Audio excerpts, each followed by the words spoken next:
سورہ بنی اسرائیل آیت نمبر 9۔ اعوذ باللہ من الشیطان الرجیم، بسم اللہ الرحمن الرحیم۔ ہم نے پچھلی 8 آیتوں میں دیکھا کہ جب کوئی شرک کرتا ہے اور اللہ کی کتاب جو کہ توحید سے بھری ہوئی ہے، جس کو نبیوں نے پروموٹ کیا، توحید کو، موسیٰ علیہ السلام نے بھی یہی بات لوگوں کو بتائی کہ اللہ کے سوا کسی کو وکیل بھی مت سمجھنا۔ وہی بات محمد صلی اللہ علیہ وسلم بتا رہے ہیں۔ اور جب انسان شرک کرتا ہے تو اس کا انجام کیا ہوگا کہ اللہ اس کو اس کے گھر میں بھی محفوظ نہیں رکھیں گے اور ان لوگوں کی مسجدوں تک کو محفوظ نہیں رکھا جائے گا جو قوم شرک کرتی ہے۔ ہم یہ ٹاپک پڑھ رہے تھے 8 آیتوں تک۔ ہم نے 9 آیت کو جب دیکھا، آپ دیکھیے، ایمانداری سے دیکھیے کہ جو 9 آیت ہے یہ بالکل کانٹیکس سے جڑ رہی ہے کہ اللہ کی الہامی کتاب اور توحید کا ٹاپک، اور جب نہیں مانو گے یہ بات، شرک کرو گے، فساد فی الارض کرو گے، تو زمین میں تمہارا برا انجام ہوگا اور پھر جہنم کے بھی مستحق کہلائیں گے انسان۔ اب آپ دیکھیں آیت نمبر 9 بالکل اسی کانٹیکس کو بیان کر رہی ہے کہ ان ھذا القرآن، بے شک یہ قرآن، یہدی للتی ہی اقوم، وہ رہنمائی کرتی ہے اس راستے کی طرف جو بالکل سیدھا، پرفیکٹ، توحید سے بھرا ہوا راستہ ہے۔ آپ نے دیکھا کہ آیت نمبر 2 میں بھی ہمیں یہی بتایا گیا کہ ہم نے موسیٰ علیہ السلام کو بھی کتاب دی، اس کتاب کو بھی ہم نے ہدایت بنائی تھی بنی اسرائیل کے لیے۔ پھر پروردگار کا یہ فرمانا جو بار بار اللہ تعالی مستقل یہ ہم سب کے سمجھاتے رہتے ہیں کہ اللہ کی کتاب تمہارے لیے اتنا عظیم تحفہ ہے، اور جس سے اگر تم نے مدد نہیں لی تو دنیا میں بھی ذلیل ہوگے، آخرت میں بھی ذلیل ہوگے۔ آیت نمبر 9 نے دوبارہ ہمیں یہی بات بتائی کہ بے شک یہ قرآن وہ رہنمائی کرتی ہے اس راستے کی طرف جو وہ بالکل اقوم ہے، بالکل سیدھا، درست اور مضبوط راستہ ہے۔ وَيُبَشِّرُ الْمُؤْمِنِينَ، اور جب کوئی اس راستے پر چلتا ہے، یعنی اسے فالو کرتا ہے، وَيُبَشِّرُ الْمُؤْمِنِينَ، اور خوشخبری دے دو مومنین کو، الَّذِينَ يَعْمَلُونَ الصَّالِحَاتِ۔ دیکھیں آپ مومن کی ڈیفینیشن کیا آ رہی ہے کہ الَّذِينَ يَعْمَلُونَ الصَّالِحَاتِ، یہ ہے مومن کی ڈیفینیشن، کہ خوشخبری دے دو ایسے مومنین کو وہ جو عمل کر کے دکھاتے ہیں اچھے، یعنی شرک سے بچ کر دکھاتے ہیں، اللہ ہی کو جج اور اللہ ہی کو وکیل سمجھتے ہیں، توحید پر زندگی گزارتے ہیں، نبیوں کا سٹیٹس الگ رکھتے ہیں، اللہ کو الگ سٹیٹس دیتے ہیں، اور عام پبلک کا سٹیٹس الگ ہوتا ہے۔ یہ سمجھنے والی چیز ہے، لیکن نبی اور عام انسان دونوں کو عمل کا حکم برابر دیا گیا ہے۔ یہ ساری باتیں ایک مومن کو پتہ ہونی چاہیے، اور پھر خوشخبری بھی انہی مومن کو مل رہی ہے، ہر اس مومن کو نہیں مل رہی جن کو بتایا یہ جاتا ہے آج کے دور میں کہ بس یہ کلمہ پڑھ لو، کلمہ پڑھ لو، کلمہ پڑھ لو، پتھر کو پڑھ کے سنا دو تو درخت کو پڑھ کے سنا دو تو پتوں کو پڑھ کے سنا دو۔ نہیں جناب، صرف کلمہ پڑھنے سے جان نہیں بچے گی، صرف کلمہ پڑھنا تو منافقوں نے بھی کلمہ پڑھا تھا، منافقوں نے تو باقاعدہ اس بات کی گواہی دی تھی کہ اشہد ان محمدن عبدہ ورسولہ۔ اللہ تعالیٰ نے سورہ منافقون میں کہا کہ اللہ اچھی طرح جانتے ہیں، بخوبی جانتے ہیں کہ یہ جھوٹ بول رہے ہیں۔ منافق تو ہوتے ہی وہی ہیں جو لا الہ الا اللہ کہتے ہیں لیکن عمل نہیں کرتے، جو محمد کو رسول مانتے ہیں لیکن کانسیپٹ میں بڑا ایررز لاتے ہیں۔ اور جیسے موسیٰ علیہ السلام والے اپنی کتاب کو بھلا بیٹھے، اہل کتاب اپنی کتاب ہی کے ٹکڑے ٹکڑے کر رہی ہے۔ امت محمد جس طرح سے آج قرآن کو سینے سے لگا کر اور توحید کی دھجیاں اڑاتی ہے، اور پھر محمد صلی اللہ علیہ وسلم ہی کے نام لے کر حدیثیں گھڑتی ہے، تو آپ خود سوچئے کہ ہمیں انجام سے متنبہ کر دیا گیا کہ یہ انجام ہوگا کہ تم اپنے گھروں میں بھی محفوظ نہیں رہو گے اور تمہاری مسجدیں بھی محفوظ نہیں رہیں گی۔ تو اس لیے اب ڈائریکٹ قرآن کی طرف اشارہ ہوا کہ یہ خوشخبری دیتا ہے، یہ رہنمائی کرتا ہے سیدھے راستے کی طرف، لیکن خوشخبری ان لوگوں کو ملے گی کہ الذین یعملون الصالحات، جو عمل بھی کر کے اچھے دکھاتے ہیں، ان لہم اجرا کبیرا، یہ کہ ان کے لیے کبیر اجر ہے، بہت بڑا اجر ہے۔ اور اب دوسری بات کو فوکس کیا جا رہا ہے، جہاں توحید کی بات آئی کہ اللہ تتخذوا من دونی وکیلا۔ آپ کو آیت نمبر 2 کو کانٹیکسٹ بنانا پڑے گا سورہ بنی اسرائیل میں، کہ مت بنانا اللہ کے سوا، میرے سوا، جو اللہ کہہ رہے ہیں اپنی طرف اشارہ کر کے کہ مت بنانا میرے سوا، کسی کو کارساز بھی مت بنانا، کسی کو وکیل بھی مت سمجھنا کہ قیامت کے دن کوئی تمہیں بچا سکے گا۔ دنیا کی وکالت، دنیا میں تو یہاں تک کہا گیا ہے کہ اگر تم کسی کے لیے اچھی شفاعت کرتے ہو، اچھی سفارش کرتے ہو، اچھی بات کرتے ہو، تو تمہارے لیے بھی اس میں حصہ ہے، اور اگر تم کسی کے لیے بری زبان چلاتے ہو، بری وکالت کرتے ہو، بری سفارش کرتے ہو، تو اس میں بھی تمہارے لیے حصہ ہے۔ دنیا کو آخرت سے ہر لمحے ہر وقت کمپیئر کرنا عقل مندی نہیں ہے، کیونکہ اللہ نے جہاں ڈفرینسز ہیں دنیا اور آخرت کے، وہاں آپ کو کلیئر بتا دیا۔ اور یہ تو اتنا سینسیٹیو ایشو ہے، جب ہم قیامت میں کسی کو وکیل سمجھ لیں، یہ اتنا سینسیٹیو ایشو ہے کیونکہ اس کو شرک کہتے ہیں، کہ اگر آپ اور میں کسی دل کے کونے سے بھی یہ سمجھیں کہ جی مجھے قیامت کے دن فلاں فلاں بھی بچا لے گا، یہاں اب ہم بہت بری طرح سے ڈیفالٹر ہو جائیں گے اگر ہم یہ سمجھیں گے کہ قیامت کے دن برے اعمال ہوتے ہوئے بھی ہمیں کوئی بچا لے گا، کوئی نبی، کوئی قرآن کی آیتیں یا ایکس وائی سی، جو ہم نے کئیوں کو کچھ نہ کچھ درجات دیے ہوئے ہیں۔ تو اللہ تعالیٰ کلیئر فرماتے ہیں سیکنڈ پوائنٹ آیت نمبر 10 میں کہ وَأَنَّ الَّذِينَ لَا يُؤْمِنُونَ بِالْآخِرَةِ، کہ یہ بھی سن لو کہ وَأَنَّ الَّذِينَ، اور یہ کہ وہ لوگ جو لا يُؤْمِنُونَ بِالْآخِرَةِ، صحیح پراپر ایمان نہیں رکھتے ہیں آخرت کا، آخرت کی حقیقت کا ایمان نہیں رکھتے ہیں۔ ہمارے مفسرین نے ان آیتوں کے لیے فقط یہ کہہ دیا جن کو جی اٹھنے کا ایمان نہیں، اور میری نزدیک اس کی انٹرپریٹنگ یہ نہیں ہے کہ جو لوگ جی اٹھنے کا ایمان نہیں رکھتے ہیں،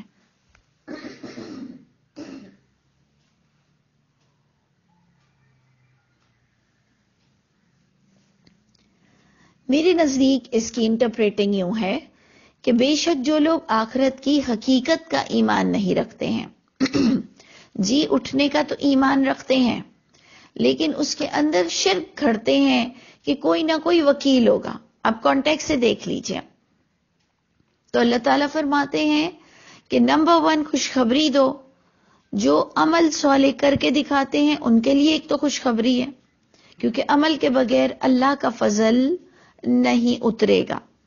اور نمبر 2، جس کو پراپر آخرت کے دن کا کہ کیا ہونا ہے اور کوئی شفاعت نہیں کر سکتا، من ذا الذی یشفع عندہ، کون ہے جو شفاعت کرے گا اس اللہ کے پاس، الا، مگر شفاعت ہوگی بِإِذْنِهِ، اسی اللہ ہی کے حکم سے، کیونکہ یعلم ما بین ایدیہم وما خلفہم، کیونکہ وہی جانتا ہے انسان کا چٹا پٹا کہ اس نے کیا آگے کیا، اس نے کیا پیچھے چھوڑا۔ ایک نبی بھی انسان کو نہیں جان سکتا، ایک قرآن کی آیتیں یا قرآن کی صورتیں بھی، سورہ ملک بھی آپ کو نہیں جانتی کہ آپ اندر سے کیا ہیں اور باہر سے کیا ہیں۔ آپ کے قربانی کے جانور بھی آپ کو نہیں جانتے ہیں کہ آپ اندر سے کیا ہیں اور باہر سے کیا ہیں.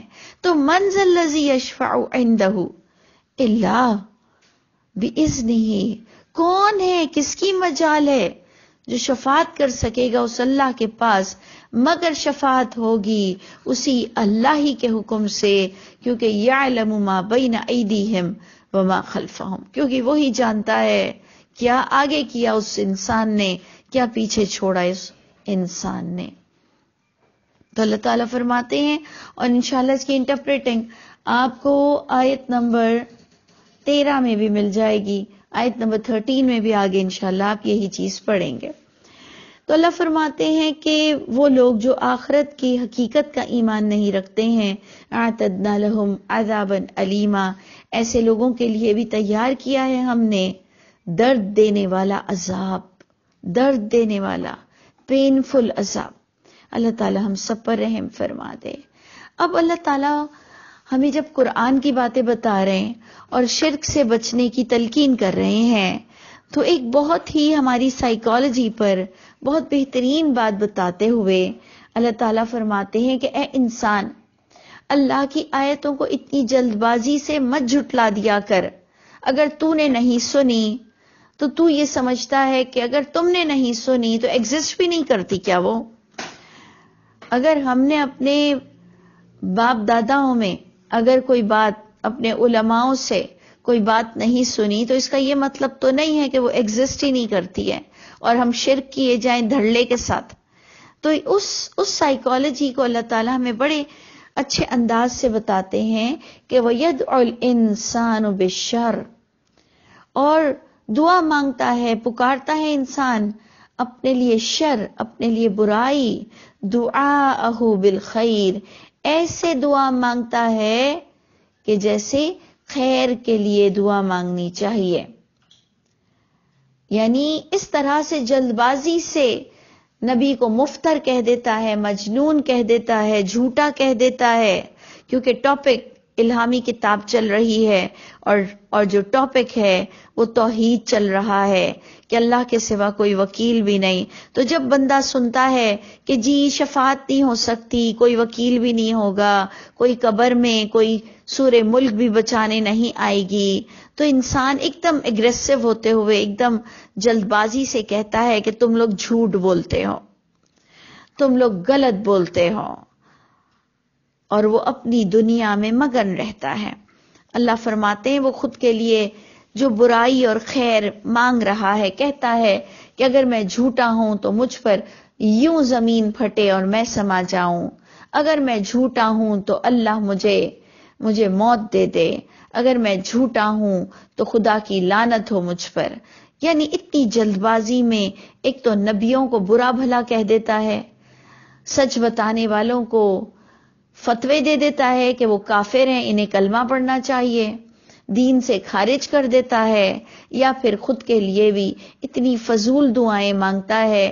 انسان بڑا جلد باز ہے، بڑا جلد باز ہے. تھوڑا سا ٹھہر جائے، اسے کون زبردستی دین منوا سکتا ہے؟ لا اکراہ فی الدین، دین میں کوئی زبردستی تو نہیں ہے. تو اتنا ہائپر ہو کر اتنا جلد بازی میں کسی کے لیے کیوں فیصلے کر لیتا ہے؟ تھوڑا تحمل سے آیت نمبر کا حوالہ کیوں نہیں پوچھ لیتا؟ تھوڑا تحمل سے اللہ کی کتاب کو خود کیوں نہیں پڑھ لیتا؟ یہی حال پچھلے دور میں بھی ہوا کہ لوگوں نے جلد بازی میں محمد صلی اللہ علیہ وسلم کو مفتر بھی کہا کہ آپ جھوٹے ہیں، آپ دیوانے ہیں، آپ فلاں ہیں، آپ بڑائی چاہتے ہیں، آپ ہم کو ہمارے باپ داداؤں کے طریقوں سے ہٹانا چاہتے ہیں. اور آج کا بھی انسان بس جب خود جو سمجھتا ہے بغیر قرآن کی دلیل کے اس کو اپنا دین مان لیتا ہے، صرف دوسروں کی اینکوں سے اللہ کو سمجھتا ہے، خود کی آنکھوں سے اللہ کو نہیں سمجھتا. یہ ہم سب کا قصور ہے. تو اللہ فرماتے ہیں انسان بڑا جلد باز ہے کہ دعا مانگتا ہے شر کی اس طرح جیسے دعا مانگنی چاہیے خیر کی، اتنا جلدی اپنا فتویٰ دے دیتا ہے. انسان بڑا وکان الانسان عجولا، ہے انسان بڑا جلد باز. اس پر اللہ تعالیٰ فرماتے ہیں کہ تمہیں نظر نہیں آتا کہ اللہ کی ذات کیا ہے تو اس کی وحی کی کیا اہمیت ہوگی. تمہیں اللہ کی ذات نظر نہیں آتی کہ تم اتنے بڑے خدا کے لیے اتنی جلد بازی کا فیصلہ کرتے ہو، اس کی کتاب نہیں پڑھتے. اس زمانے کے لوگوں کو بھی کہا جا رہا ہے کہ تم پچھلی کتاب کو ٹیلی نہیں کرتے. تمہارے نبی موسیٰ علیہ السلام بھی تو یہی بات لائے تھے. پھر تمہیں محمد صلی اللہ علیہ وسلم کی بات بری کیوں لگ رہی ہے؟ اتنی جلد بازی میں فیصلے کیوں کر لیتے ہو؟ تمہیں اللہ کی نشانیاں نظر نہیں آتی کہ وحی کے علاوہ کسی انسان کی بات کیسے صحیح ہو سکتی ہے وحی کے کمپیریزن میں، جس میں اللہ تعالیٰ اپنی شان بتاتے ہیں اور فرماتے ہیں کہ وَجَعَلْنَا اللَّيْلَ وَالنَّهَارَ آیَتَيْن، بنایا ہم نے، یعنی اللہ وہ ذات ہیں کہ بنایا ہم نے رات اور دن دو نشانیاں، کہ فَمَحَوْنَا ہم محو کر دیتے ہیں، ہم مٹا دیتے ہیں آیت اللیل کو، رات کی نشانی کو، وجعلنا آیت النہاری مبصرا، اور ہم بنا دیتے ہیں دن کی نشانی تمہیں روشن دکھائی دیتی ہے. یعنی اللہ نے اس بات کو، یہ اتنا بڑا کام ہے جو میں اور آپ بچپن سے دیکھ رہے ہیں، بڑھاپے کی عمر تک آ چکے ہیں، ہم نے یہ رات کا آنا اور دن کا آنا اتنا فار گرانٹیڈ لے لیا، اتنا ایزی لے لیا کہ ہم سمجھتے ہیں یہ کوئی بڑی بات ہی نہیں. اور اللہ تعالیٰ فرماتے ہیں یہ بہت بڑا کام ہے کہ روز رات آ جاتی ہے اور پھر تم دیکھتے ہو کہ صبح ہو جاتی ہے. یعنی تم سمجھ رہے ہو یہ کچھ ہے ہی نہیں. اس لیے قرآن پڑھنے والا اس پوائنٹ کو بہت گہری نگاہوں سے دیکھتا ہے. روز رات آتی ہے، روز دن آ جاتا ہے، کیا اللہ کی شان ہے. لیکن دل کے اندھوں کو یہ دکھائی کب دے گا؟